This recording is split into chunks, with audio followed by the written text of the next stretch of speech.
I was reading in Matthew about the time Jesus feeds the 5,000, and in the story, the disciples come to Jesus and say, "We send the crowd away so they can go get food, go get something to eat." And to this, Jesus responds, "They don't need to be sent away, you feed them." And the disciples are like, no, all we got are like 5 loaves and 2 fish, we can't feed them all." And Jesus tells them to bring what they have, and he multiplies it. I think sometimes today we do the same thing where we see a problem and we think it's so overwhelming, so we say, go over here, go to this church, go to this government agency, when God wants to just use what you have. Now, I'm not saying that God doesn't want to use big things, and not saying that these churches and government agencies can't be helpful.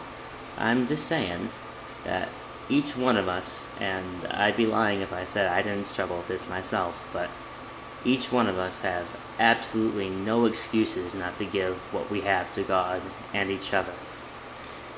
Now, even when what we have seems like an insignificant dot, God can use it to make something greater, and we can all bring each other closer to heaven.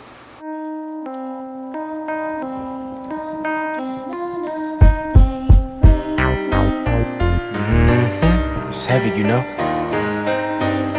I spit these curse-free verses about the curse that's got hearses carrying bodies to the cemetery daily, with the understanding that nothing I can say is guaranteed to ease the excruciating pain of a young widow on a rainy day. She opened up her umbrella and tried to hold on, but she couldn't stand the weather like Stevie Ray Vaughan. She woke up teary-eyed in a cold sweat, and for a moment hoped that it had all been a nightmare. It wasn't dawn yet. She wanted nothing more than to turn over and find him sleeping peacefully right there beside her, but knew pretty soon the morning sun would light the room and leave her morning, noon, and night. A quiet prayer, resentment boils over. Lord, I don't know if you could hear me, or if you're even there. Are you unaware of my pain? Would you care to help? She yells as she fights tears. A little help here? Am I talking to myself here? She holds her husband's picture to her chest and whispers, "It kills me that I can't feel you or touch you. I'm trying not to cry, but sometimes it feels like it's such a long, long way to heaven from here. I've been fighting every day to make it out here.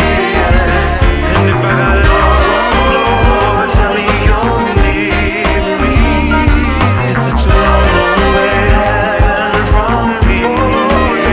Take a good look at what the hood took. That abandoned house on the corner was lit up on Christmas when automatic weapons sprayed out of the side of an Escalade. A little girl, 7 or 8 if I remember right, was hit by a stray bullet while riding a bicycle. She died on a cold December night. That 2-story at the end of the road, see, to the left of the oak tree, that's where a 43-year-old male accused of child molestation took his own life in 97. This alleged victim OD'd in 03. It's easy to ignore sin when we don't see the next generation pay for it. I march through city streets to a gritty beat. Times see how hard is the concrete beneath my feet. I see a man over there with no home sitting alone. Pretty soon he'll be shivering as he gets bitten by the bitter cold winter. What? Oh, you ain't got a nickel to loan? Well, Lord, I know you see I'm busy. I got this church event to get to, and if you would only open this window of opportunity at a more convenient time, I would have gladly tossed him a dime. I could share a word of prayer, show some concern and care, but that probably won't make a difference at all. Who am I kidding? After all, it's such a long way to heaven from here.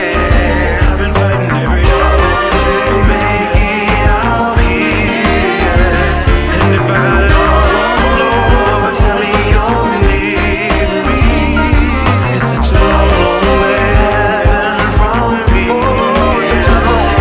It's such a long, long way to heaven from here. I've been fighting every doggone day to make it out here, yeah. And if I got it all wrong, Lord, tell me you'll need me. It's such a long, long way